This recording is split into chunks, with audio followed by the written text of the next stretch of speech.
Olá, sejam bem-vindos ao Emagreça da Teoria Prática. Aqui nós discutimos um conjunto de estratégias para você aprender a emagrecer. Eu sou Flávia Cunha, médica endocrinologista, e hoje eu vou falar para você por que você se frustra com a balança.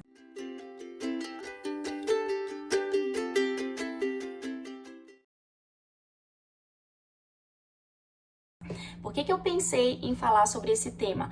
Porque é muito comum eu receber ou pacientes ou até as alunas do meu curso, isso geralmente acontece assim na primeira semana do curso ou nas 2 primeiras semanas, elas chegam para mim, ou até pacientes também, é comum isso acontecer, chegam para mim e falam assim, nossa, eu tô muito frustrada, né? Me arrependi até de ter pesado. Fui pesar, né? Fiz tudo certinho durante a semana, fiz a dieta certinho, fui pra academia todos os dias, quer dizer, a pessoa sempre associa, né, que a perda de peso, ela tá relacionada à dieta e atividade física. Por mais que a gente tente ampliar essa visão, mas isso ainda tá muito forte na cabeça das pessoas. Então, o que elas falam pra mim? Fiz a dieta certinho, fui pra academia todo dia e não emagreci nem 1 grama, né? Não emagreci 1 quilo, nada. Fiquei parada, fiquei estagnada ali naquele peso, tô super frustrada. E aí, assim, como isso é comum acontecer, né? Eu falei, não, eu preciso falar sobre esse tema, preciso esmiuçar um pouquinho aqui sobre isso para tentar mudar um pouco a cabeça das pessoas sobre essa questão. Então, eu fiquei pensando assim, eu falei, bom, deixa eu pensar como é que eu vou abordar esse tema. E aí, eu selecionei aqui alguns aspectos que eu anotei pra gente discutir, são motivos pelos quais as pessoas se frustram com a balança, se frustram nessa situação. Então, o primeiro motivo é a expectativa errada. Então, assim, pra gente entender um pouco de perda de peso, a gente tem que conhecer um pouquinho sobre termogênese, né? E assim, eu vou tentar deixar bem simples aqui. Então, pra gente emagrecer, eu sempre falo aqui, né? Pra gente emagrecer, a gente precisa criar um balanço energético negativo, ou seja, o nosso corpo tem que gastar mais energia do que a quantidade de caloria que a gente está ingerindo. Então, de forma prática, olha só, anota aí essa continha matemática. Para cada 1 quilo que eu quero perder, eu tenho que detonar pelo menos 7.000 calorias. É de 7.000 a 8.000 calorias. A gente estima em torno de 7.600 calorias. Mas vamos colocar na cabeça de 7.000 a 8.000, que eu acho que fica mais fácil entender. Então, veja que é muita caloria para detonar, é muita caloria para tornar negativo para que a gente perca 1 único quilo, né? Então, assim, não é tão fácil, né? É um pouquinho difícil. Então, olha só, se a gente tem isso na cabeça, a gente entende que, assim, a média, né, pra gente perder peso, a gente vai acabar perdendo normalmente de meio a no máximo 1 quilo por semana. Porque imagina, para você perder 1 quilo por semana, você tem que acumular 7.000 calorias negativas. É bastante coisa. Então, seriam, por exemplo, 1.000 calorias por dia. Todo dia eu tenho que diminuir, imagina só, do que você tá comendo agora, todo dia você tem que diminuir 1.000 calorias do seu dia para em 7 dias você detonar 7.000 calorias. Se você come 2.000 calorias hoje, por exemplo, eu sei que você não deve ter noção de quanto você come, mas imagina que você coma 2.000 calorias hoje, todo dia. Você tem que começar a comer metade do que você tá comendo. Então, isso é um pouco assustador, né? Quando a gente imagina, nossa, eu vou ter que comer metade do que eu tô comendo, metade das calorias que eu tô comendo, isso parece, assim, né, assustador. A gente sente logo que não vai conseguir. Mas é verdade, você tem que diminuir 1.000 calorias por dia para que em 7 dias você tenha uma diminuição de 7.000 calorias e isso gere uma perda de peso de 1 quilo nessa semana, tá? Então, por isso que a gente fala que, em média, né, o comum é você perder de meio a, no máximo, 1 quilo por semana, porque é uma diminuição muito brusca de caloria. E aí, assim, né, se você quer realmente perder 1 quilo por semana, você tem que pensar isso, olha, ou eu vou me contentar em diminuir 1.000 calorias por dia, ou então, se eu acho isso muito difícil, eu vou me contentar de que a minha perda de peso vai ser um pouco mais lenta, né? Então, vai ser um pouco mais leve, um pouco mais suave, tá? tá? Então, a primeira coisa é isso. Ou eu vou assumir que eu tenho que diminuir 1.000 calorias por dia para que eu tenha uma diminuição de 7.000 calorias por semana e isso represente uma diminuição de 1 quilo no meu corpo. Ou então eu vou entender que eu preciso pensar em longo prazo, né? Eu não posso ter a ansiedade de querer perder tudo de uma vez na primeira semana, tá? Então, essa é a primeira coisa. Outra coisa, ainda dentro desse aspecto, ainda dentro desse motivo, né, da expectativa errada, é você entender que a perda de peso, eu sempre falo isso, a perda de peso, ela não é uma linha reta linear, né? Então, a gente tem altos e baixos. Em curto prazo, você tem altos e baixos. Mas em longo prazo, se você tá passando, né, por um processo, tudo direitinho, em longo prazo você tem a perda de peso. Por isso que é importante pensar em longo prazo. E aí vem o segundo motivo que eu anotei aqui, que é justamente isso, é pensar no curto prazo. Isso é um erro, tá? Então, um dos motivos pelos quais a gente se frustra com a balança é porque a gente pensa no curto prazo. E aí eu já tô mostrando pra vocês que o nosso pensamento, ele tem que ser pelo menos em médio prazo, tá? Essa história da linha reta, né? Eu gosto muito de comparar com o mercado financeiro. Não sei se você entende alguma coisa de mercado financeiro, eu não entendo. Mas assim, a gente sempre ouviu falar, né? Quem investe na bolsa, quem faz esses investimentos mais arriscados, né? Um dia você tá lá em cima, outro dia você tá lá embaixo, né? Um dia o seu dinheiro tá lá em cima, você ganha dinheiro, outro dia você perde muito dinheiro. Isso acontece às vezes de um dia pro outro. Agora, se você pensar no longo prazo, o mercado financeiro, ele parece ser um bom negócio, porque assim, por mais que você tenha altos e baixos, mas esse altos e baixos, ele tá sempre crescendo no médio e longo prazo. Então, a perda de peso é exatamente a mesma coisa, só que é o contrário, é a descida, né? Então, por mais que você tenha altos e baixos, mas se você tá num processo correto, que é o que eu tento passar aqui pra vocês, no longo prazo, ou pelo menos no médio prazo, você vai ter uma tendência de queda e isso vai te gerar a perda de peso, tá? Então, assim, o segundo ponto de erro, de frustração, é pensar no curto prazo. A gente precisa pensar no longo prazo. É aquela história, eu digo que tem que ter sangue frio, né? Aquela história de você ter sangue frio para você poder enxergar o resultado chegar. Você não pode desistir logo, porque senão, né, o resultado não vai chegar. O resultado chegaria, de repente, daqui 4 semanas, mas você desistiu antes, então você não viu o resultado chegar. Então, vou dar um exemplo, assim, básico, só para você entender o que eu quero falar.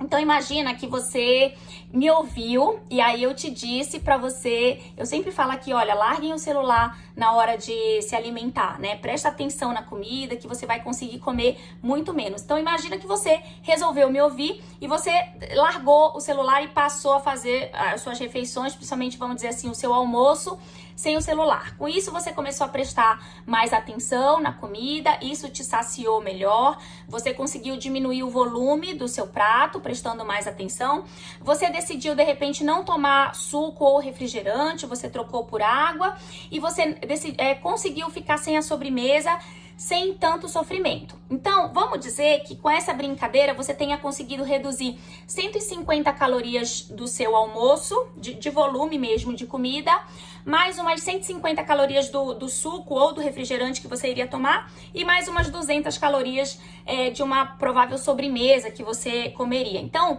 no total, olha, nessa brincadeira, nesse almoço, você conseguiu reduzir 500 calorias. Então, com isso, se eu faço a progressão para a semana, são 3.500 calorias por semana a menos que você está ingerindo. Você vai perder peso em uma semana? Pela conta que eu te apresentei, não. Ainda não, né? Por quê? Porque você ainda não detonou 7.000 calorias, você detonou 3.500 calorias. Então, assim, você não vai emagrecer na primeira semana, mas você está no caminho certo. Então, se você desiste nessa primeira semana, se nessa primeira semana você fez tudo certinho, não comeu a sobremesa, trocou o suco ou o refrigerante por água e diminuiu o volume no prato, só no almoço, sem mexer nas outras refeições, só no almoço você já conseguiu reduzir 500 calorias. Só que isso não vai aparecer na primeira semana. Isso vai aparecer a partir da segunda semana, que é quando você consegue acumular 7.000 calorias negativas. Se você desiste nessa primeira semana, se você se pesa, se frustra e desiste e chuta o balde, olha só, você não enxerga um resultado que estava por vir, né? Você ia conseguir esse resultado talvez na segunda semana já, mas você não teve paciência. Então, por isso que eu digo que pensar no curto prazo é um grande erro, porque às vezes você tá ali no caminho certo, mas você não conseguiu esperar chegar, tá? Então, tenham isso na cabeça. Precisa ter sangue frio e precisa pensar no longo prazo. Se você pensa muito no curto prazo, isso gera ansiedade e não dá certo, não vai dar certo, tá? Muito bem. Outro exemplo ainda desse aspecto, né? Então, vamos dizer que no jantar eu resolvi parar de tomar refrigerante. Olha, eu fui pesquisar lá, né, pra montar esse roteiro aqui pra vocês, eu fui pesquisar lá quantas calorias tem um refrigerante. Uma Coca-Cola, uma latinha de Coca-Cola tem em torno de 149 calorias. A gente pode até arredondar pra 150. E aí, vamos dizer que toda vez no jantar eu jantava com Coca-Cola. E aí eu resolvi tirar a Coca-Cola, eu percebi que eu conseguiria tirar sem grande sofrimento, né? Que eu tomava mais por hábito, mas não era uma coisa que me dava grande prazer, eu de repente não sou viciada. E aí eu resolvi começar por ela, começar detonando ela. Tirei a Coca-Cola, troquei por água. Então veja que eu diminuí em torno de 150, 149 calorias por dia, né? Em todo jantar, ao invés de tomar Coca-Cola, eu tô tomando água. Muito bem. Em uma semana, já fiz a conta aqui pra vocês. Em uma semana, eu vou reduzir 1.043 calorias. Só com essa atitude de diminuir o refrigerante, tá? Diminuir o refrigerante do jantar. Aí eu pergunto, eu vou emagrecer na primeira semana? Não, né? Porque eu não consegui acumular as 7.000 calorias negativas. Então, mais um motivo, né, para eu pensar em longo prazo. Agora, em 7 semanas, eu vou perder 1 quilo só por ter desistido da Coca-Cola. Ah, é muito, Flávia, tudo bem, mas é muito baseado em uma ação, né? Em uma ação de reduzir a Coca-Cola, entendeu? Então, se eu faço pequenas ações no meu dia a dia que eu consigo sustentar e que isso, né, me gera um déficit calórico, uma diminuição de ingestão calórica, no médio prazo, no longo prazo, eu vou ter emagrecimento, não tem como não ter, tá? É matemático. Agora sim, é por isso que eu falo, eu preciso implementar mudanças que eu consiga permanecer, que eu consiga manter, né? Então não adianta eu fazer uma coisa que eu tô me agredindo, nossa, mas eu amo Coca-Cola, eu sou viciada e tá sendo um martírio ficar sem a Coca-Cola no jantar. Não começa por ela, então. Começa por uma outra coisa, né? Que você tá, às vezes, comendo só por hábito ou só por desatenção e que não te gera um grande prazer. Porque aí vai ser menos sofrimento você trocar, você diminuir, entendeu? Mas assim, então deixo aí a ideia de que precisa ser longo prazo, tá? Outra coisa, né? Ainda dentro desse motivo, desse aspecto aqui. Não adianta também você tirar a Coca-Cola e passar a comer uma sobremesa, por exemplo, né? Passar a comer um chocolatinho no lugar da Coca-Cola, principalmente se eles são equivalentes em caloria. Então, você tirou uma coisa, mas introduziu outra, você não vai criar esse déficit calórico, você não vai criar essa diminuição calórica. Agora, olha só, se você diminuiu os 150 do refrigerante, mas você introduziu um chocolatinho de 50 calorias, de 100 calorias, ainda assim você tá no lucro, tá? Porque ainda assim você tá criando déficit calórico, só que você vai demorar mais tempo para criar esse déficit de 7.000 calorias. Então, a história de introduzir um chocolate, por exemplo, ela não necessariamente vai detonar o seu emagrecimento, ela só vai atrasar mais, né? Vai atrasar mais o momento de você chegar na perda de peso, tá? Então, aí a gente vem pro terceiro aspecto que eu coloquei aqui, que é a história de ter um pensamento catastrófico. Muita gente tem pensamento catastrófico. O que é isso? É aquele pensamento tudo ou nada. Ah, eu comi o chocolate, já acabei com a minha dieta, já acabei com o meu plano, já acabei com a minha rotina. Então, agora eu vou chutar o balde mesmo. Isso é pensamento catastrófico. E eu acabei de provar pra você que mesmo introduzindo um chocolatinho, você consegue emagrecer. Principalmente se não é todo dia, né? Imagina que você tirou a Coca-Cola, tirou o refrigerante de 150 calorias, introduziu um chocolate de 90 calorias, por exemplo. Olha, um alpino pequenininho tem em torno de 90 calorias. Então, imagina que você introduziu esse chocolate, só que você nem precisa comer ele todo dia. Você de vez em quando quer, de vez em quando não quer. Então, veja que não é isso que vai detonar o seu emagrecimento. Você ainda tá criando déficit calórico, entendeu?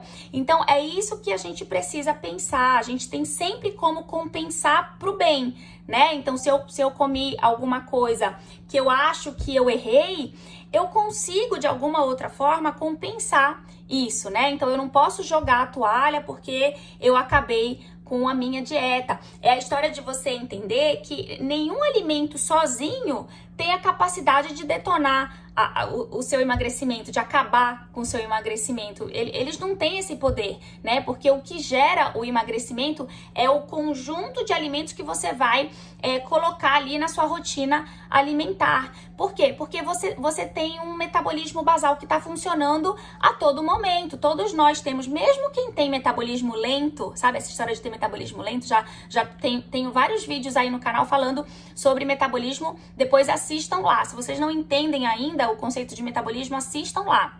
Mas olha só, mesmo quem tem o famoso metabolismo lento, tem gasto metabólico, tem gasto energético, né? Porque isso é fundamental para a nossa vida, isso faz parte da nossa vida. Então, você vai ter queima calórica, mesmo que o seu organismo seja o pior, né? Do pior modelo de emagrecimento, você vai ter queima calórica. Então, você só precisa ajustar a quantidade de alimentos por dia para isso combinar com essa sua queima calórica e você conseguir ainda gerar o déficit calórico. Então, tirem da cabeça esse negócio de alimento proibido, alimento permitido. Não existe isso. Não existe alimento proibido em dieta, alimento permitido. Porque, na verdade, o que existe é a combinação de alimentos que vai te engordar ou a combinação de alimentos que vai te emagrecer. Não é um alimento que vai ter esse poder. É aquela história de uma andorinha só não faz verão. O alimento sozinho, ele não tem esse poder. Vamos colocar aí o chocolate, que eu acabei de falar, né? Todo mundo acha que chocolate não pode entrar em dieta. O alpino, por exemplo, que tem, coitadinho, suas 90 calorias só.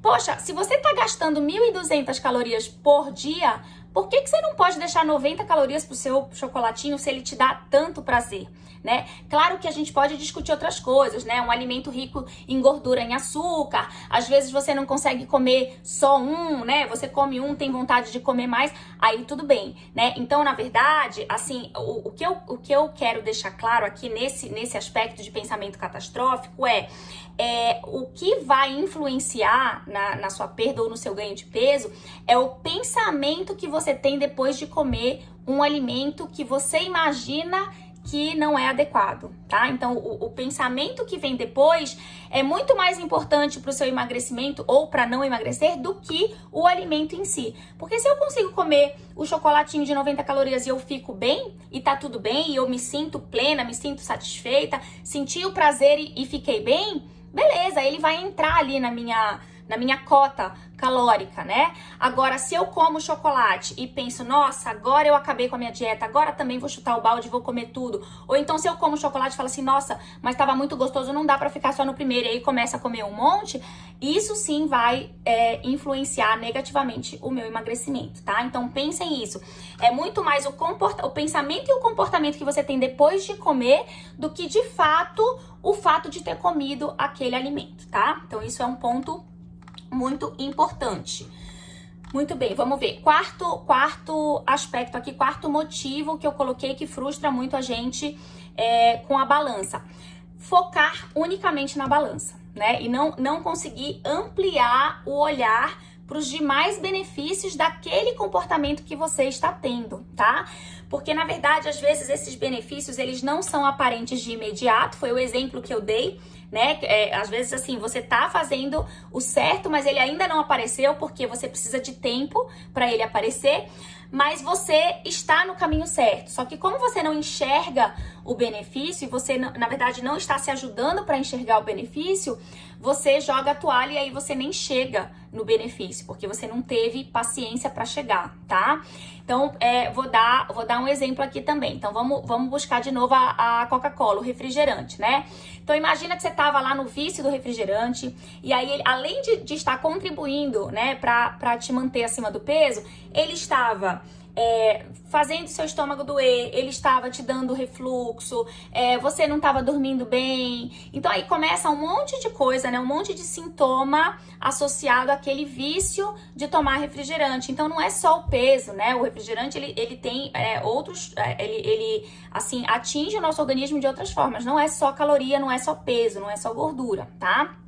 Aí Vamos dizer também que você tomava só refrigerante e praticamente não tomava água, e aí você começou a perceber que a sua urina ficava muito escura, e aí vamos imaginar também que você começou a ter infecção urinária porque você não bebia água direito, enfim, né? Um monte de complicação pode acontecer por conta desse hábito de estar sempre ingerindo refrigerante.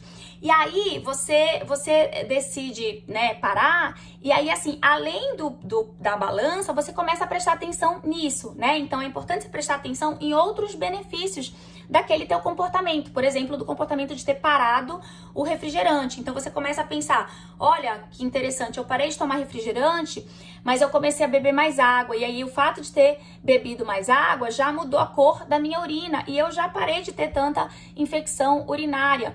Tem muita gente que tem escurecimento aqui da região cervical, né, que é o que a gente chama de acantose nigricans, que é um sinal na pele de resistência insulínica. Isso acontece geralmente em quem tá acima do peso e quem tem predisposição genética para ter resistência insulínica, pré-diabetes e diabetes. Então, e isso é muito constrangedor, porque fica bem no pescoço e todo mundo vê e parece sujeira, né? Então aí vamos dizer que a pessoa tenha também essa resistência insulínica e o refrigerante está contribuindo para isso, porque ele é muito rico em açúcar. E aí ela começa também a pensar, olha, essa minha mancha vai começar a clarear, né? Então vou tirar o refrigerante, essa minha mancha vai começar a clarear, eu não vou passar o constrangimento de ter esse escurecimento no pescoço, eu vou começar a dormir melhor porque eu não tô mais sentindo o incômodo no estômago, não tô mais sentindo a queimação, não tô mais sentindo os sintomas de refluxo. Então ela começa a focar em outros benefícios de ter retirado o refrigerante. Não é só o peso, não é só a balança, tá? Então é importante a gente ampliar essa visão, principalmente para a gente conseguir se manter naquele comportamento que uma hora vai gerar a perda de peso, tá? Então pensem nisso também, é importante ampliar essa visão, tá? O quinto aspecto aqui, o quinto motivo que faz a gente se frustrar com a balança é não relembrar as nossas motivações, né? Eu sempre falo aqui de motivação, então a gente precisa estar sempre trazendo à mente a motivação para emagrecer, né? A motivação e também para se manter naquele comportamento, né? Então, e quando eu falo de motivação, vamos ampliar também, não é só emagrecer, isso, a própria lembrança da motivação ajuda a ampliar a visão, né? Então é essa história aí, por exemplo, que eu falei da acantose nigricans, que é o escurecimento do pescoço.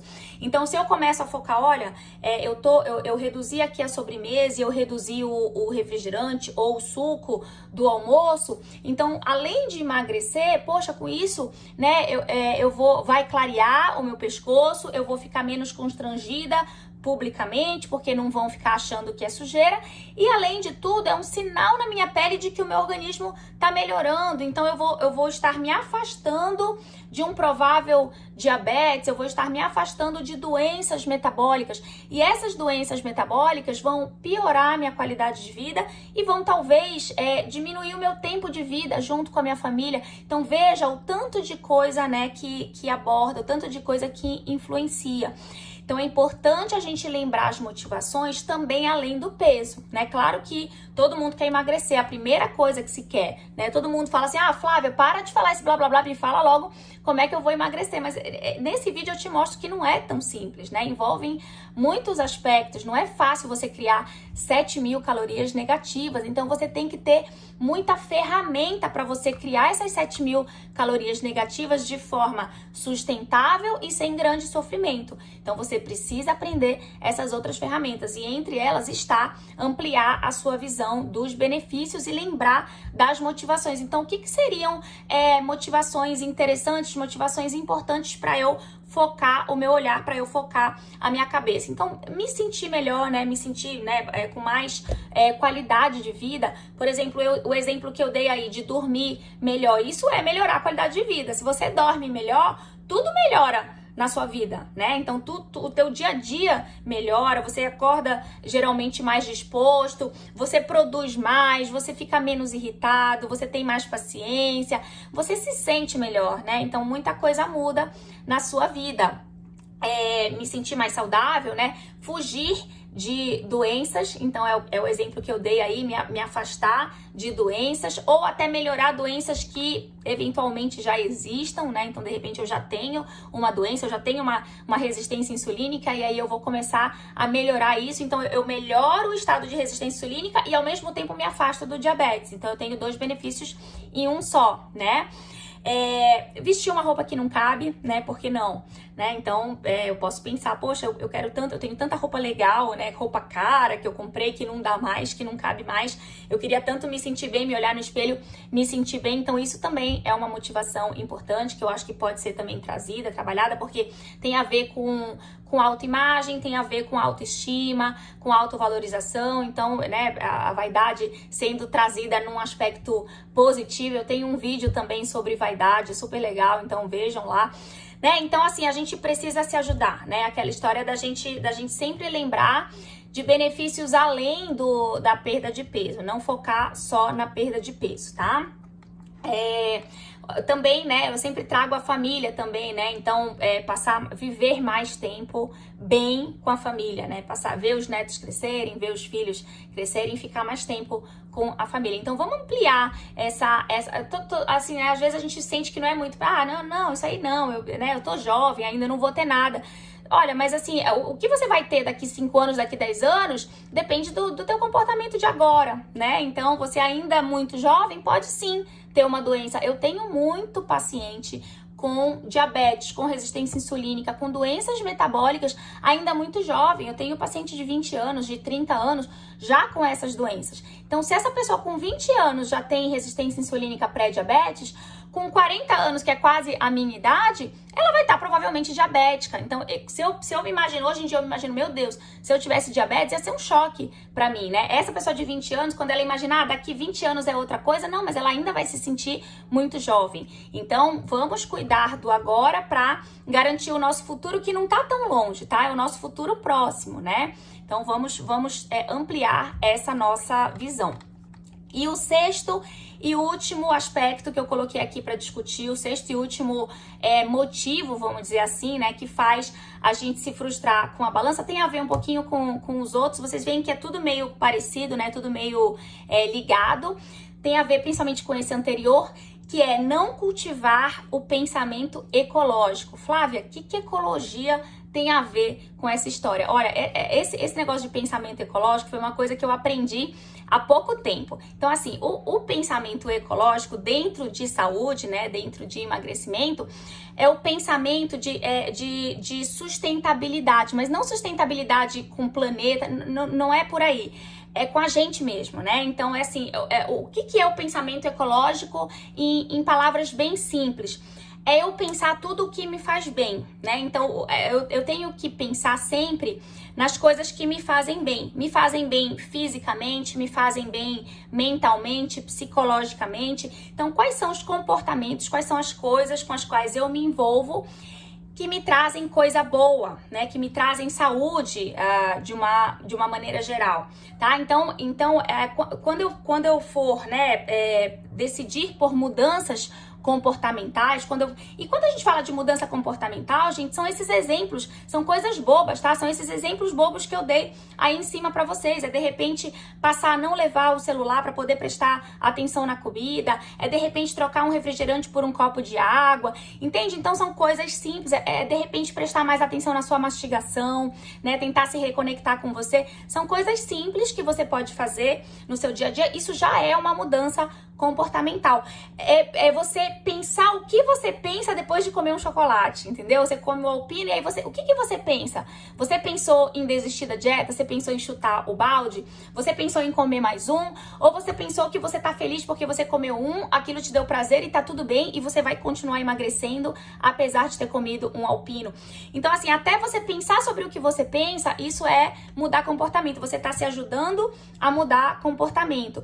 E aí, né, quando a gente vai mudar um comportamento, a gente precisa, além do peso, né, a gente precisa ampliar, é o que eu acabei de explicar no quinto aspecto, né, você precisa ampliar essa visão para o que te faz bem. Isso é ter um pensamento ecológico, tá? É ter um pensamento ecológico com você mesmo, é você pensar nos benefícios que aquilo vai te trazer, tá certo? Então, assim, não esqueçam desses aspectos, porque se você não trabalha isso, se você não entende esses pontos, fica muito difícil de emagrecer e fica muito difícil de sustentar o emagrecimento. Veja que não é fácil, tá? Eu nunca disse aqui que é fácil.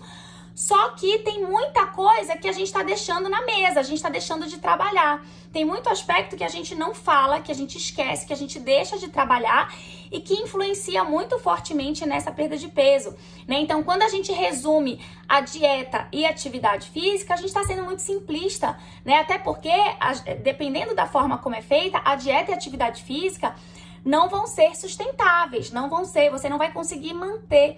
Então, se você não trabalha essas outras questões, isso não se sustenta e você não emagrece, tá? Então assim, sempre que se pesar, né, sempre que você subir numa balança, que você olhar o peso, você pode ter uma reação boa ou uma reação ruim. Se você tiver uma reação boa, o que você tem que pensar? Vou continuar fazendo o que estou fazendo, sempre tentando melhorar um pouquinho, porque eu quero ter resultados cada vez mais expressivos. Agora, se você subiu na balança e você teve uma reação ruim, você ficou frustrado, você ficou chateado, reveja esse vídeo, tá? Então, amplie a sua visão. Pense em longo prazo, não tenha sangue frio, não se frustre. Volte o seu olhar para os comportamentos positivos que você está tendo, os comportamentos ecológicos, né? Os pensamentos ecológicos. Foque o seu olhar para isso, porque de repente só não deu tempo de aparecer. De repente você está no caminho certo, mas você ainda não teve sangue frio de esperar o tempo passar para você ver isso acontecer na balança, tá? Então, de repente, se você está pesando toda semana e isso está gerando ansiedade, você pode combinar com você mesma de pesar a cada 10 dias ou até a cada 2 semanas, tá? Então, de repente, a frequência de peso pode mudar para ajudar você a trabalhar essa ansiedade, tá? De querer perder o peso, de querer enxergar isso na balança, tá certo? Então, esses são os motivos, né, pelos quais a gente se frustra com a balança. Fiquem atentos aí, tá certo? Espero ter ajudado, espero que vocês tenham gostado e a gente se vê no próximo vídeo. Beijo, tchau, tchau.